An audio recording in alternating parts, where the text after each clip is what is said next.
Morning বন্ধুরা, life স্মাইলের আরেকটি নতুন ব্লগে তোমাদের সকলকে স্বাগত। আশা করি সবাই খুব ভালো আছো, আর আমরাও কিন্তু বেশ ভালো আছি। সকাল সকালই এখানে বসিয়ে দিয়েছি গোবিন্দভোগ চালের জাউ, একটু আলু কুচিয়ে দিয়েছি, তাড়াতাড়ি করে নিচ্ছি। এখন বাজে মোটামুটি 5টা, সাড়ে 5টা, 6টা। তা আজকে সকাল সকাল বসিয়ে দেওয়ার কারণ কি বলতো, আমার মেয়ের পরীক্ষার যে শিডিউলটা এখন চেঞ্জ হয়ে গেছে। এতদিন ধরে তোমাদের বললাম যে 9টার সময় আমার মেয়ে বেরোয়, আর ওর তো 10:30 থেকে স্কুল শুরু হয়ে যায়। তা এত গরম পড়েছে, তারপর পরীক্ষায় বাচ্চাদের খুব কষ্ট হচ্ছে এত, সেই জন্য কী করেছে, এগিয়ে নিয়েছে, মানে 9টায় করে দিয়েছে। একদম পরীক্ষার টাইম 9টায়, এই জন্য ওকে বেরোতে হবে 7:30। তার জন্য কী হয়েছে, সকাল সকালই ভাতটা বসিয়ে দিয়েছি। আর ওই যে এমনি নর্মাল চালের যে ভাত না, ওই সকালবেলা ও খেতে পারে না। 7:30টায় বেরোবে মানে ওকে 6:45, 7টায় ভাত খেতে হবে। তা অত সকালে ওই ভাত খাওয়াও যায় না।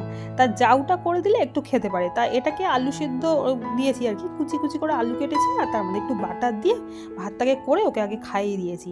তারপরে ওকে টিফিনটা গুছিয়ে দিলাম। ওই বাসে আসতে যেটুকু টিফিন লাগে, 2টো বিস্কুট দিয়ে দিলাম, আর হাজব্যান্ডের জন্য চা করে নিলাম। আজকে আর আমি চা খাবো না, আজকে আমি একদম নর্মাল জল খাবো। সকালবেলা বাতাসা মিশ্রির জল ভিজিয়ে রেখেছিলাম, সেটা খেয়েছি। আর এতগুলো কাজ করে হাঁপিয়ে গেছি, তাই এখন একটু জল খেয়ে নিচ্ছি। আর হাজব্যান্ড চলে গেছে মেয়েকে নিয়ে স্কুলের বাসে দিতে, আর ওখান থেকে আসার সময় একেবারে মাছ নিয়ে চলে আসবে। আর এরপরে আমি আস্তে আস্তে রান্নাগুলো করে নেবো। রান্নার সমস্ত কিছুই এর মধ্যে গোছানো হয়ে গেছে, আর এবার শুধু রান্না করা বাকি আছে। এবার বাজার থেকে দেখো মাছ নিয়ে এসেছে, আজকে 2 রকমের মাছ এনেছি। একদম জ্যান্ত এই তেলাপিয়া এনেছে, আর এনেছে ওই জ্যান্ত যে ছোটো ছোটো চারা মাছগুলো, সেইগুলো। তা আজকে আর চারা মাছ করবো না, ভাবলাম যে জ্যান্ত মাছই করে ফেলি। যদিও দুটোই মাছ জ্যান্ত, তেলাপিয়া মাছটাও জ্যান্ত। তা এটা করে ফেলছি একদম আলু দিয়ে পাতলা ঝোল। ধনেপাতা একটু নিয়ে এসে ধনেপাতা দিয়ে দেবো।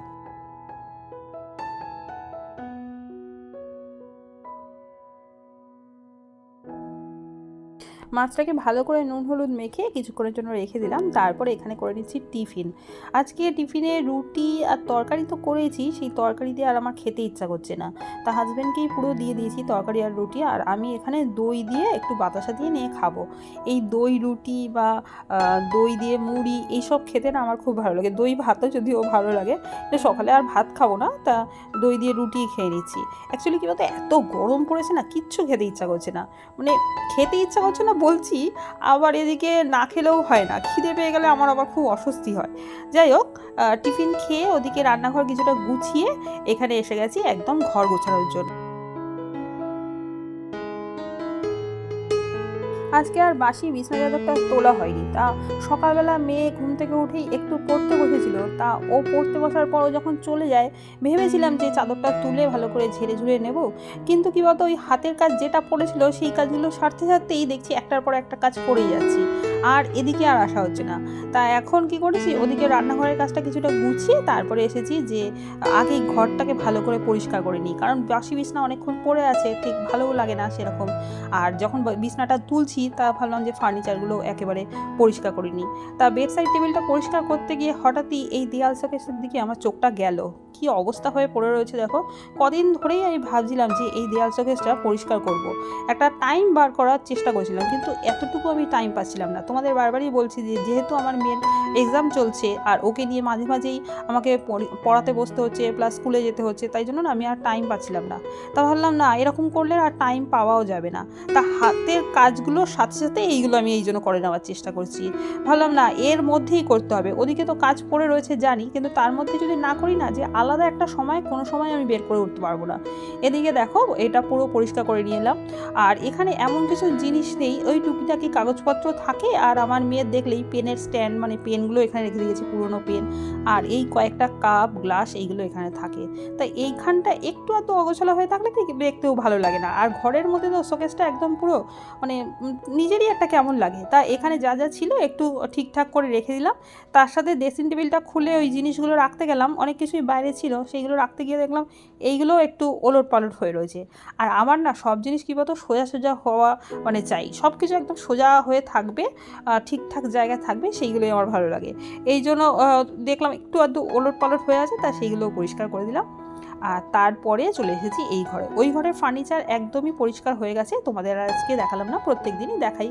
আর দেখাতে গেলে ভিডিওটাও অনেকটা বড় হয়ে যাবে, সেটা ভালোও লাগবে না। তা এই ঘরটা একদম পরিষ্কার করে তারপর চলে যাব রান্নাঘরে।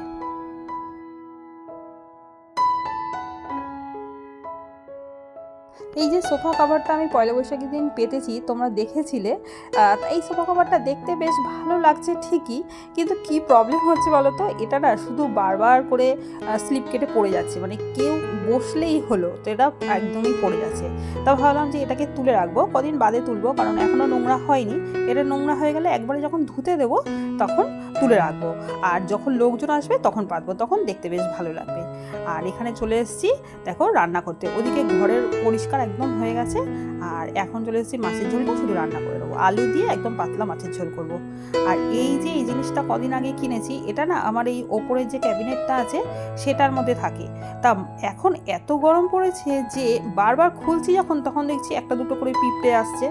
থেকে যতই পরিষ্কার করে রাখছি না কেন তত দেখি আবারও আসছে। তা আজকে আমি দেখে নিচ্ছি ভালো করে যে এখানে কোনো মিষ্টি জাতীয় জিনিস পড়েছে কিনা, কারণ পিঁপড়ে তো মিষ্টির মধ্যে আসে। তারপর দেখলাম না, যথেষ্টই পরিষ্কার আছে। কী বলো তো, ক্যাবিনেটটার ভেতরটা সবসময় তো পরিষ্কার হয় না, অনেক দিন বাদে বাদে পরিষ্কার হয়, বাইরেটা সবসময় পরিষ্কার থাকে, আর ভেতরে দেখলাম না পরিষ্কারই আছে। তা ভাবলাম তাও আরেকবার একটু ভালো করে ভেজা কাপড়ের টুকরো দিয়ে পরিষ্কার করে দিই, কারণ পেপারটা দেখলাম যথেষ্ট পরিষ্কার। তা একটু যদি পরিষ্কার করে দিই হয়তো পিঁপড়েগুলো আর আসবে না। অ্যাকচুয়ালি এত গরম পড়েছে না, তা পিঁপড়ে সব জায়গায় চলে আসছে, আর একটু পরিষ্কার করে রাখলে পিঁপড়েগুলো দেখবে একটু কমই আসে। তা আমি দেখো এখানে রান্না করতে করতেই কিন্তু ওই কাজগুলো করছি। অ্যাকচুয়ালি বললাম না, মানে আলাদা করে সময় নেই করার, ওই রান্নার ফাঁকেই এই কাজগুলো করে নিতে হবে। এখানে মাছের ঝোল কিন্তু প্রায় হয়ে গেছে। এবার মাছের ঝোলটা আস্তে আস্তে যতক্ষণে হবে ততক্ষণে আমার ওই ক্যাবিনেটটা পরিষ্কার হয়ে যাবে। এমন কিছু করব না, এই যে দেখো কাপড়ের টুকরো একটু ভিজিয়ে নিয়েছি, তারপরে সেটাকে দিয়ে ভালো করে মুছে নিচ্ছি ভেতরগুলো। আর তার সাথে কয়েকটা জিনিস এক্সট্রা এখানে পড়েছিল যেগুলো আমার কাজে লাগছিল না। কয়েকটা কাপও ছিল, আবার কয়েকটা বাটিও ছিল, তা সেইগুলোকেই সরিয়ে অন্য জায়গায় রেখে দিলাম। আর এখানটা একটু ভালো করে পরিষ্কার করে রাখলাম। আর এই যে এই ট্রে একটা বানালাম, ওই টিফিন বক্স দিয়ে এটাকে বানালাম, এইগুলো তাহলে কি পরিষ্কার করতেও সুবিধা হয়, নাহলে আবার সমস্ত কিছু বার করে পরিষ্কার করা না খুব ঝামেলার ব্যাপার। ট্রেটা ধরে বের করে নিয়ে আসলে কি তারপর পরিষ্কার করে আবার ঢুকিয়ে দিলাম। আর তার সাথে এই যে স্পুনের একটা স্ট্যান্ড আমি তৈরি করেছিলাম, ওই একটা কাপ দিয়ে করেছিলাম, সেটাকে আলাদা করে দিয়েছিলাম। কিছুটা মেয়ের যে স্পুনগুলো সেটা একটা কাপে রেখে দিলাম, আর আমাদের যে স্পুনগুলো সেগুলো একটা কাপে রাখলাম, কেননা অনেকটা হয়ে গেছিলো স্পুন, আর একটা কাপে ধরছিলও না। আর বললাম না পিঁপড়ে বারবার আসছে, তারপর যদি পিঁপড়ে আসে তখন মেয়ের চামচে পিঁপড়ে আসলে খুব মুশকিল, কারণ ও চট করে চামচটা নিয়ে বেশি ধয় না, এমনি খেতে শুরু করে দেয়। তা তখন মুখের মধ্যে ঢুকে গেলে ও কান্নাকাটি আরম্ভ করবে। এখানে মাছ দেখো পুরো ঝোল হয়ে গেছে, মোটামুটি আমার মাছ হয়ে গেছে, ওই যে দেখতেই পাচ্ছ কড়াইয়ে বসিয়ে রেখেছি। আর তারপরে ওদিকে ক্যাবিনেটের পরিষ্কারটাও হয়ে গেছে, আর এখানে এই ফ্রিজটা আর এখানে যে আমার ইন্ডাকশান ওভেনটা থাকে সেগুলো ভালো করে পরিষ্কার করে ডাইনিং টেবিলটা ভালো করে পরিষ্কার করবো। ডাইনিং টেবিল আমি প্রত্যেক দিনই মুছি, আমরা খাই না, তোমাদের বারবারই বলি যে এই ডাইনিং টেবিলে আমাদের খাওয়া হয় না, তবুও আমি প্রত্যেক দিনই ডাইনিং টেবিল দুবার করে মুছি। একবার রাতে শোয়ার আগে মুছি, আর একবার হলো ওই দুপুরবেলা মুছে নিই, যখন হোক একটা মুছে নিই। তারপরে ওদিকে ঘরের সমস্ত কাজ হয়ে গিয়ে স্নান করে একেবারে চলে এসেছি পুজো দিতে। এখন পুজো দিয়ে মোটামুটি এবার রেস্ট আমার।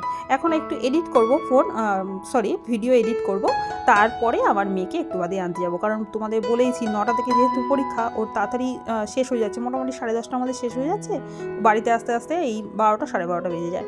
তা ওকে আনতে যাব, তার আগে একটু এডিট করে নেবো।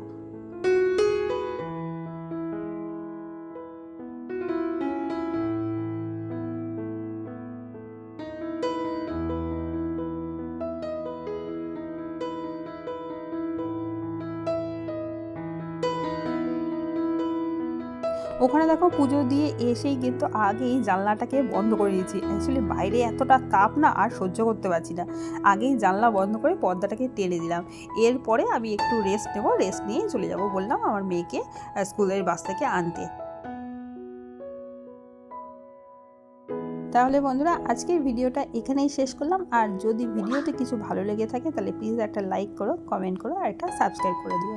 আর পরের দিন আরেকটা নতুন ব্লগে তোমাদের সাথে দেখা হবে।